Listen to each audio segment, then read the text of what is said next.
The Witness versus the Man in the Wall. I've seen no power skill for the Man on the Wall on YouTube, so we're here to change that. So the Man on the Wall's best feat that we know in Warframe is the Deal. The Deal is where he combined every timeline and possibility down into one timeline and two possibilities. You should be seeing what's happening on the screen with the Man on the Wall and the Operator. We know Warframe's multiverse is at least infinite 4D because of what Quill Onco says. I'll be playing that now. Every choice closes off an infinite number of possible futures. The amp you craft, then, is unique in all the multiverse.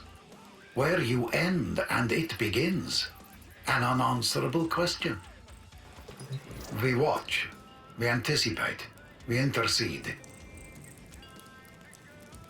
Tenno separating from simple nexus at Quill Onco Primary.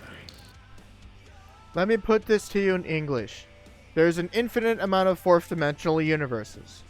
All these places can meet at this point above them all or somewhere beyond them all, called a nexus point. This is where you find Quill Onco. Quill Onco is below someone called the Unum Spirit.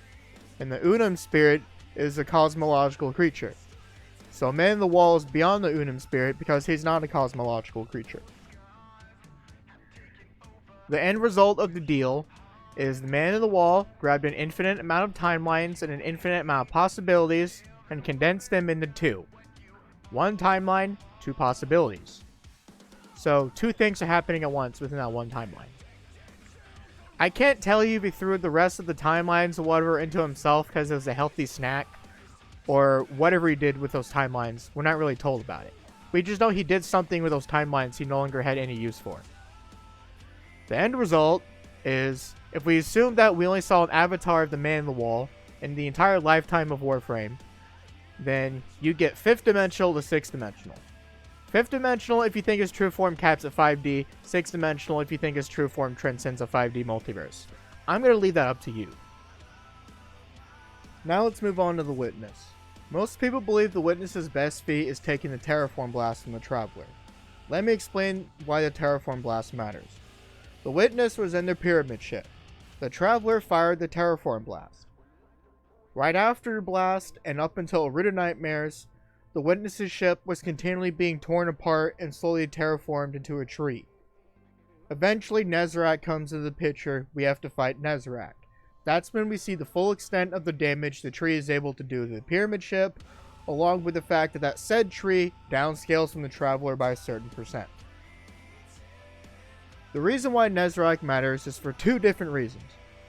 One, for the entire time we know Nezarec, he had the ability to just outright one-shot multiple measurable speed characters with attacks that are faster than even their combat speeds. Meaning Nezarec is at least a measurable speed in combat speed because the Void is beyond the laws of space and time and Nezarec is beyond those Guardians. Two, there's a place created by the energies of the Veil called the Vexnet. This Vexnet is not totally impossible to get into, but it's more technologically significant as part of the cosmology than the Pyramidion is, and the Pyramidion contains Hilbert spaces. Let me show you what he says about the Vexnet. Let's just hope it's stable. Oh, finally. What was that? Such a fragile space. This will do. Oh, so much pain and fear within the darkness here. It's so satisfying. I will consume it once more. These same Guardians, when they were a lot weaker, took on a 10th dimensional planetary core and kicked its teeth in. I'd like to mention that we also have documentation on quantum mechanics and multiple of the models inverse. So the Witness is clearly stated to be above the entire universe, which means he's at least 10D, 12D, or way higher.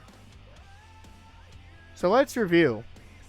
The Man in the Wall comes from a 5th dimensional cosmology, and if we scale him to his complete apex, he's 6th dimensional. He's struggling to enter the universe.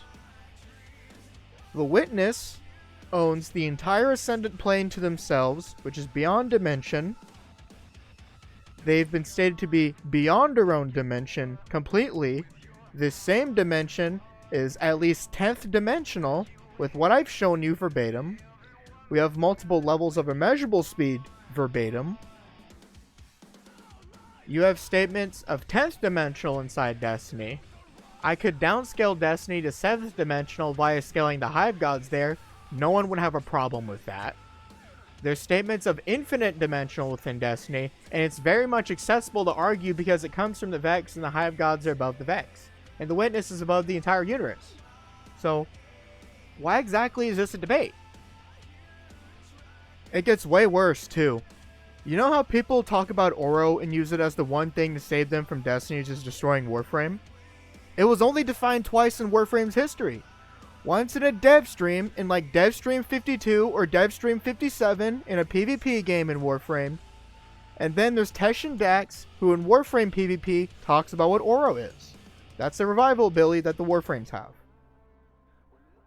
Do you want to know how long ago this was stated? Before Second Dream! Do you know how many times we get more power scaling statements for Destiny's paracausal power? Every other month. So, just, it's boggling. Like, I'm serious. I'm not even trying to be biased here. It's so freaking mind-boggling when you realize no one does their research for Warframe power scaling. And it's far worse compared to what people talk about for Destiny. Because at least Destiny is popular enough to be talked about with it being one of the top 11 games on Steam. So, you tell me what you think the issue is. Because between having better soul hacks, better time hacks, better space hacks, better immeasurable speed feats, better cosmological scaling via the hyperversal and the high hyperversal stuff, there's just no competition. The Witness completely and utterly obliterates the Man in the Wall from Warframe. Y'all Warframe scalers from Reddit, and the couple of you I see on TikTok, and like a bunch of you that I see in Versus Battle Wiki, y'all are snorting a hunk of crack. Like, get with reality. I'm serious. Destiny has always been the stronger game between the two, but that does not mean Warframe is all a bad game.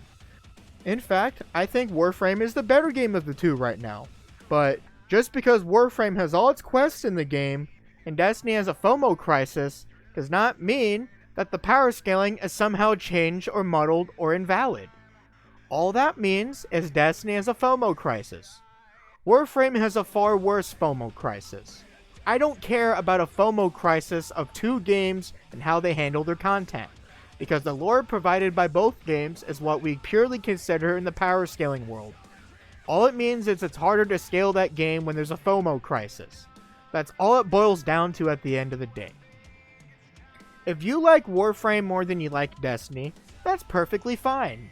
If you like Destiny more than Warframe, that's also perfectly fine. If you like neither of them, well, I don't know why you're even on the video to begin with. With all that said and done, that's just my take. Truth be told, I'm just fed up with people saying the Witness solos all of Warframe, and I'm fed up with people saying the Man in the Wall solos all of Destiny. The truth is, 90 to 98% of the time when you hear this, the people who talk about this do not do the research for both series, or do a little bit of research for one of those series. This video was just to give you a version of the answer that 90% of people would be more than likely to agree with, if they was going to take a take at all to agree with. If you're new, please leave a like if you think I deserve it. Share it around because that helps me the most out of everything you can do. Subscribe if you think I deserve it. And maybe leave a comment with what you think. Because y'all are awesome and we never get as far as we do as YouTubers without you fans. So, truly all the best to each and every one of you. I hope you have a wonderful day, wonderful night, wonderful dawn, wonderful morning, whatever time of day it is, whatever holiday it is. I'll see y'all later. Have a good one. Peace.